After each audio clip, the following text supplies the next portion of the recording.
बिस्मिल्लाहिर्रहमानिर्रहीम। अस्सलाम वालेकुम। ये आपका अपना डिजिटल प्लेटफॉर्म है। मैं तारिक मतीन हूँ। वल्लाहु खैरुल माकिरीन। अल्लाह सबसे बेहतर तदबीर फरमाने वाला है, वही बचाएगा मेरे देश को बलाओं से, जो बारिश में शजर से घोंसला गिरने नहीं देता, क्योंकि उसकी तदबीर तमाम तदाबीर की इमाम है। आज मंगल का दिन है, 29 तारीख अप्रैल की। मेरा आपसे आज के दिन ये पहला इंटरेक्शन। अहम तरीन खबरें हैं। ये जो सूरत हाल है पाकिस्तान और भारत के दरमियान, इसमें सबसे पहले क्या हुआ है ये मैं आपके सामने रख दूं। लेकिन नॉर्मली मैं आपसे कुछ मवाक़े उद्दीन पे कहता हूं कि आखिर तक देखिएगा वीडियो को। तो this is one such video के जिसके लिए मैं कहूंगा आपसे कि वीडियो को आखिर तक देखिएगा। बहुत इंपॉर्टेंट चीज़ें हैं। सबसे पहले ये जो मंजर आप देख रहे हैं ये लीपा वैली का मंजर है। लीपा वैली में पाकिस्तान और भारत के दरमियान फायरिंग हुई है और बड़ी ज़बरदस्त गोलियों की तड़तड़ाहट वहाँ पर सुनाई दे रही थी। हमारी तरफ लीपा वैली, वहाँ दूसरी तरफ वहाँ पर भी जवाब दिया गया। वहाँ से बिला इश्तियाल फायरिंग की गई और यहाँ से जवाब दिया गया, ठीक ठाक जवाब दिया गया। तो ये LOC पर आज़ाद कश्मीर सामने मकबूजा कश्मीर, ये सूरत हाल पहले भी होती थी, सीज फायर हो गया था, अब एक बार फिर हो गई है। वहाँ से ये कहा जाता है पाकिस्तान कर रहा है और हम मुसलसल उनको उनकी बिला इश्तियाल फायरिंग पर जवाब दे रहे हैं। अब मैं आपसे जो इस वीडियो की अहम तरीन चीज़ें हैं वो आपके सामने रखूं। पहले तो ये जो नहरों का मामला है जिसके बारे में कहा जा रहा है हल हो गया है और सिंध गवर्नमेंट की बड़ी जीत है। नासिर हुसैन शाह साहब ने कहा था कि अगर ये मुश्तरका मफादात काउंसिल के इजलास में कहा गया कि बनेंगी नहरें तो हम हुकूमत से अलग हो जाएंगे। उससे पहले ये पता चल रहा था कि किसी मकाम पर किसी जगह ये तय हो गया था कि मुश्तरका मफादात काउंसिल के इजलास में ये ऐलान हमारे सामने आएगा कि नहरों का मंसूबा रुक रहा है और फिर नहरों का मंसूबा रुक गया। अब मैं लफ्ज इस्तेमाल कर रहा हूं, रुक गया। क्या बंद हो गया है? तो अभी बंद नहीं हुआ है। ये तो जाहिर है कि एलामिये में भी आपके सामने मौजूद है, इत्तिफाक राय के बाद। तो कहा यह जा रहा है कि कुछ 6 महीने लग सकते हैं, 6 महीनों के बाद इस पर आगे बढ़ा जाएगा।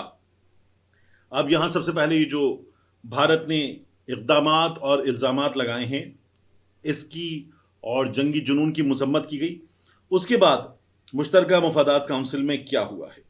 मुश्तरका मफादात काउंसिल के इजलास में वज़ीर आज़म, नायब वज़ीर आज़म इसहाक़ डार, ख्वाजा आसिफ और फिर उसके बाद वफाकी वज़ीर बराए उमूर कश्मीर गिलगित बल्तिस्तान इंजीनियर अमीर मुकाम और चारों वज़राए आला ये इसमें मौजूद थे। जो एलामिया है वो ये है कि काउंसिल ने नई नहरों के मामले पर एक्निक की 7 फरवरी की मंजूरी मनसूख कर दी है। वफाकी हुकूमत ने फैसला किया है कि इत्तेफाक राय के बगैर कोई नई नहर नहीं बनाई जाएगी। वफाकी हुकूमत ने फैसला किया है कि काउंसिल ऑफ कॉमन इंटरेस्ट से बाहमी इत्तेफाक के बगैर कोई नई नहरें नहीं बनाई जाएंगी। ये फैसला किया गया है कि सूबों के दरमियान बाहमी इत्तेफाक पैदा होने तक वफाकी हुकूमत आगे नहीं बढ़ेगी। इसमें एक और चीज़ हमारे सामने आई। ये कहा जा रहा है कि इस इजलास से पहले जो जाहिर है कि हुकूमतों का, सूबाई हुकूमतों का और मरकज की हुकूमत का इजलास था, कहीं और भी इन अराकीन ने मुलाकात की। ये दावा शहजाद अकबर साहब ने किया। यानी वो ये कहते हैं कि इस्टेब्लिशमेंट से वाबस्ता शख्सियात से कहीं किसी जगह मुलाकात हुई और वहाँ ये बताया गया कि क्या करना है और फिर वहाँ ये बातें हुई। और शहजाद अकबर साहब ने खैबर पख्तूनख्वा हुकूमत को बड़ी तनकीद का निशाना बनाया कि बिलावल ने अपनी बात मनवा ली है। गो कि उसके बारे में कहा जा रहा है कि फिलहाल मानी गई है, लेकिन बिलावल ने अपनी बात मनवा ली। खैबर पख्तूनख्वा हुकूमत अपनी बात मनवा नहीं सकी। मैं बिलावल, खैबर पख्तूनख्वा हुकूमत, शहजाद अकबर साहब का बयान, इसका जो हिस्सा तनकीद पर मुश्तमिल है खैबर पख्तूनख्वा हुकूमत पर, उस पर बाद में आऊँगा। लेकिन पहले ये जो नहरों का मामला है इसके हवाले से खबर यह आ रही है कि कमोबेश 6 महीने, 6 से 7 महीने लग सकते हैं, लेकिन उसके बाद नहरों पर आगे बढ़ेंगे। ये वही बात है जो मैंने आपको पहले भी बताया था। कैसर शेख साहब ये कहते हैं कि नहरें तो बन रही हैं, नहरें तो बनेंगी। तो अब ये फैसला है जिसके बारे में खबर ये आ रही है कि नहरें बनेंगी, इत्तेफाक राय पैदा हो जाएगा, उसमें 6-7 महीने लगेंगे। फिलहाल पाकिस्तान पीपल्स पार्टी की हुकूमत के लिए सूबे में जो भरपूर एहतजाज हो रहा था उससे निपटने के लिए फेस सेविंग अच्छी आ गई है। तो पाकिस्तान पीपल्स पार्टी इस वक्त खुश हो सकती है, नहरें बनेंगी। और ये वही दावा है जिस तरह फैसल वाडा कहते हैं ना कि mines and minerals bill pass होगा। तो ये वो सिचुएशन है, उसमें फैसल वावड़ा कहते हैं किसी का बाप नहीं रोक सकता, और फिर जुनैद अकबर खान साहब कहते हैं कि किसी के बाप का बाप भी मंजूर नहीं करवा सकता अगर हम ना चाहें। तो दावा ये आया कि आप चाहेंगे ना आगे जाकर। तो ये सिचुएशन थी। अब इस सिचुएशन में शहजाद अकबर साहब वाली बात पर आ जाते हैं। शहजाद अकबर साहब ने ये दावा किया कि कहीं किसी जगह ये एक इजलास और हुआ, उसमें कुछ चीजें तय की गई, खैबर पख्तूनख्वा वाले अपना मौक़िफ़ ढंग से पेश नहीं कर सके और उन्होंने कहा कि मैन अप करने की जरूरत है, मर्द बने। ये शहजाद अकबर साहब ने खैबर पख्तूनख्वा की हुकूमत को कहा। यानी अली अमीन गंडापुर साहब पे तनकीद हो रही थी, पाकिस्तान तहरीक इंसाफ की हुकूमत पे, उसके अरकान पे तनकीद हो रही थी, इमरान खान साहब जेल में हैं, इस बारे में शहजाद अकबर साहब बात कर रहे थे। तो उनको सुहेल आफरीदी साहब जवाब देने लगे और उन्होंने कहा कि आप कैसे पूरी पीटीआई को, खैबर पख्तूनख्वा की हुकूमत को, हम सबको इस तरह से क्वेश्चन कर सकते हैं। बड़े तुंदतेज आर्ग्यूमेंट्स चल रहे थे। उसमें आए फैसल अमीन साहब, और फैसल अमीन साहब ने आकर उनको कहा कि शहजाद अकबर भगोड़ा है और शहजाद अकबर ये कर रहा है। शहजाद अकबर साहब के हवाले से जब उन्होंने ये बात की तो उन्होंने ये कहा कि यहां आए, यहां के हालात का सामना करें और खैबर पख्तूनख्वा के लोगों को मर्द बनने की नसीहतें मत करें।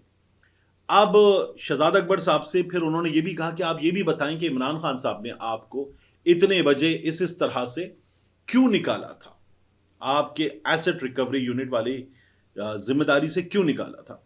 शहजाद अकबर साहब ने फिर उनको कहा, फैसल अमीन साहब को, कि बेटा अपने कद से बड़ी बातें नहीं करते और मैं इसके बहुत से जवाब हैं, काफी जवाब हैं। ये बात उन्होंने की। फड्डा हो रहा है, पाकिस्तान तहरीक इंसाफ के लोग हैं, उनके दरमियान फड्डा हो रहा है और हमें नजर आ रहा है। मुझे जो 3 लोगों ने बताया, खैबर पख्तूनख्वा काबीना के 3 लोगों ने, और ये काबीना के लोग हैं, उन्होंने कहा कि सोशल मीडिया पे बड़ी गंदी लड़ाई इसलिए है, नाम लेने के हवाले से तो हम आपको ये कह रहे हैं कि नाम मत लीजिएगा भी, लेकिन ये जो खुफिया इजलास की बात थी, 1 अरब रुपए के फंड्स की बात थी, ऐसी कोई चीज नहीं है और हम इमरान खान के साथ खड़े हैं और इमरान खान ही डिसाइड करेंगे। इसीलिए मैंने आपसे कहा था कि मुझसे बात करते हुए फैसल अमीन साहब ने कहा 4 words, Imran Khan will decide. तो ये हमारी पोजीशन है। अब ये इतना गंदा फड्डा चल रहा है और इस फड्डे में एक बार फिर आपको नजर क्या रहा है, सोशल मीडिया वाले अली अमीन गंडापुर के खिलाफ हैं। सोशल मीडिया वाले फैसल अमीन साहब को भी तनकीद का निशाना बना रहे हैं। सुहेल आफरीदी साहब के मामले में सिचुएशन मुख्तलिफ है, क्योंकि सुहेल आफरीदी हुए, मीना खान आफरीदी हुए, इनके साथ कुछ दीगर नौजवान रहनुमा शाहिद खटक हुए। ये लोग जो हैं वो जिस तरह से बात करते हैं, लोग इनसे कनेक्ट करते हैं, लेकिन गंडापुर साहब को बड़ी तनकीद का निशाना बनाया जा रहा है। फैसल अमीन साहब को बड़ी ठीक ठाक तनकीद का निशाना पाकिस्तान तहरीक इंसाफ के नौजवान वर्कर सपोर्टर बना रहे हैं और उनको नहीं बख्शते ये लोग। तो गंडापुर साहब जो हैं, उनके मामले में तो उनकी काबीना के रुकन ने पहले भी, मैं दोबारा बता दूं आपको, कहा था कि जो बताया था ना गंडापुर साहब ने, मैं ऐसे निकला ऐसे गया, तो काबीना के एक रुकन ने मुझे कहा कि, मैंने कहा नाकाबिल यकीन सी लग रही है बात, आपके पास क्या है? तो उन्होंने कहा देखिए अपने तामिल फिल्म में उनमें क्या होता है। तो ये गंडापुर साहब की काबीना के अपने अरकान उनके बारे में बात करते हैं। ये जो मामला है कि कहीं और मुलाकात हुई थी और वहां कहा गया कि ये करना है, इसके बारे में मोहम्मद मालिक साहब के प्रोग्राम में रात 10 बजे राना सनाउल्लाह साहब मौजूद थे। राना साहब ये कहने लगे कि हमसे तो मुलाकात वजीर आजम हाउस में इस तरह से इस अंदाज में हुई। अच्छा, यानी हमसे ऐसे हुई, उसके अलावा क्या हुआ हमें नहीं पता। तो ये डिनाई करने से बचने का कि नहीं जी कोई और मुलाकात नहीं हुई, बड़ा अच्छा अंदाज था राना सनाउल्लाह साहब का। और पिछले कुछ अरसे में राना साहब ने बहुत सी बातें बताई हैं, यानी राना सनाउल्लाह साहब ने मोहसिन नकवी साहब के हवाले से बहुत सी बातें बताई हैं। सियासी मामलात पर वो अपनी पार्टी के साथ, मरियम नवाज के साथ, नवाज शरीफ साहब के साथ खड़े हैं, लेकिन एस्टैब्लिशमेंट के हवाले से राना सनाउल्लाह साहब अक्सर एक जवाब दे जाते हैं, कुछ बातें खुल के कर जाते हैं, तो वो उन्होंने अब की बार भी कर दी हैं। इसके बाद मैंने पहले भी आपसे कहा था कि हमारे यहां से जो लोग इंडियन चैनल्स पर जाते हैं, जाएं, उसमें प्रॉब्लम नहीं है, लेकिन कहां जा रहे हैं, किस चैनल पर जा रहे हैं, इसको भी देख लें। कुछ जगह हैं जहां पर जाकर बात की जा सकती है, कुछ जगह हैं जहां पर आपको बात करने नहीं दी जाएगी अगर आप उनको जवाब देंगे। اگر آپ ان کو جواب دینے کے بجائے ان کو سپورٹ کرنے والا آنسر دے دیں گے تو پھر تو موقع آپ کے پاس ایک بار نہیں دھڑا دھڑ آئے گا. یہ پاکستان تحریک انصاف کے لوگوں کو سمجھنے کی ضرورت ہے. اور میں نے پہلے بھی آپ سے بات کی تھی عبدالصمد یعقوب صاحب، ان سے میرا رابطہ بھی ہو رہا ہے خبروں کے معاملے میں، چیزوں کے معاملے میں، ان کا موقف جاننے کے لیے. وہ بیٹھے ہوتے ایک بار پھر ارنب گوسوامی کے شو میں، وہی ارنب گوسوامی جس کے نام کے ساتھ کمال کیا تھا الطاف حسین صاحب نے. تو ارنب گوسوامی جو ہے اس کے شو میں بیٹھ کر عبدالصمد یعقوب صاحب نے اور پی ایم ایل این کے ایک صاحب بیٹھے ہوئے تھے، انہوں نے جو باتیں کی وہ باتیں میں سن کر حیران تھا کہ یہ پاکستان کا مقدمہ وہاں لے کر گئے ہیں یا پاکستان کے خلاف بات کرنے گئے ہیں. یعنی ہمیں اپنی اسٹیبلشمنٹ سے پرابلم ہے، کئی چیزوں پر ہے، شکایت ہو سکتی. اور میں نے کہا شکایت کیا، آپ تنقید بھی کر سکتے ہیں، آپ اپنی اسٹیبلشمنٹ پر، کسی آفیسر پر، کسی سینئر موسٹ آفیسر پر. اور میں نے پہلے بھی کہا تھا کہ army chief general Asif Munir صاحب پر بھی، ڈی جی ایس آئی صاحب پر بھی آپ تنقید کر سکتے ہیں. تضحیق کسی کی نہ کریں کیونکہ پھر وہ آپ کو خود اسٹینڈرڈ سے نیچے لے جاتی ہے. لیکن آپ تنقید کر سکتے ہیں، سوال کر سکتے ہیں، تو سوال کیجیے. تو یہ میں نے پہلے بھی آپ سے کہا تھا. اب وہاں جا کر اگر بات کر رہے ہیں عبدالصمد یعقوب صاحب، تو وہاں جا کر بات کرتے ہو کیا بات کرنی ہے اس کا خیال رکھنا چاہیے. ہم نے کئی بار جیو پر، 92 پر، دنیا پر انڈین مہمانوں کو جب لیا ہے نا، نیوز میں بھی یا پروگرام میں بھی، تو وہ کانگریس والے ہوں، بی جے پی والے ہوں یا صحافیوں میں کوئی اس طرف کا ٹلٹ رکھتا ہو، کوئی اس طرف کا ٹلٹ رکھتا ہو، جب وہ آتے ہیں پاکستانی ٹیلی ویژن چینلز پر تو پھر ایک بات ان کے ذہن میں ہوتی ہے، ان کی گفتگو میں ہوتی ہے، انڈیا اور پاکستان کے سامنے اپنے ملک کے خلاف بات نہیں کرنی. وہ بڑی صاف بات کرتے ہیں. یہ لیک کرتے ہیں عبدالصمد یعقوب صاحب. یعنی عبدالصمد یعقوب صاحب نے وہاں جو باتیں کی ان میں یہ بات بھی تھی کہ army chief general Asif Munir صاحب اگر شہباز شریف صاحب سے کہیں گے کہ آپ میرے کتے کے ساتھ بیٹھ جائیے، یا عبدالصمد یعقوب صاحب نے ورڈز کہے کہ آپ میرے کتے کے ساتھ بیٹھ جائیے، تو شہباز شریف صاحب ان سے پوچھیں گے کہ آپ کے کتے کے ساتھ سر چین باندھ کے بیٹھوں، یعنی پٹا گلے میں ڈال کے بیٹھوں، یا بغیر پٹے کے بیٹھوں. یہ عبدالصمد یعقوب صاحب نے وہاں بات کی ہے. اب یہ بات کرنا وہاں جا کر، اور پھر پی ایم ایل این کے مہمان کو انڈین شو میں عبدالصمد یعقوب صاحب نے کہا کہ آپ آئی ایس آئی کے کتے ہیں، اور پھر انہوں نے کہا کہ آپ عمران خان کے کتے ہیں، آپ عمران خان کے ٹٹو ہیں. اب دونوں ایک دوسرے کو انڈین چینل پہ ٹٹو، انڈین چینل پہ کتے کہہ رہے تھے، اور ارنب گوسوامی اس کے مزے لے رہا تھا. ارنب گوسوامی پھر پی ایم ایل این کے مہمان کو گھیرنے کی کوشش کر رہا تھا کہ ان کے بارے میں بتایا گیا، یہ بھاگیں گے ابھی، ان کے بارے میں بتایا گیا کہ آئی ایس آئی کے ٹٹو ہیں، ٹاؤٹ ہیں، کتے ہیں. یہ چل رہا تھا.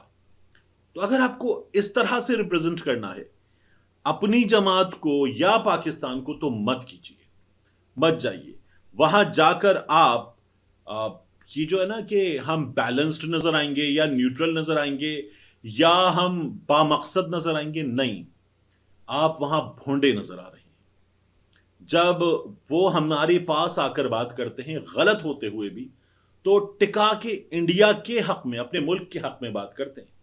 پھر وہ پاکستان کو، پاکستان کے اینکرز کو، پاکستان کے نیوز چینلز کو موقع نہیں دیتے. آپ وہاں مسلسل لوز بالز دے کر ان کو ہمارے لیے ہزیمت کا سامان بن رہے ہیں. ملتے ہیں انشاءاللہ آپ سے اگلی ویڈیو.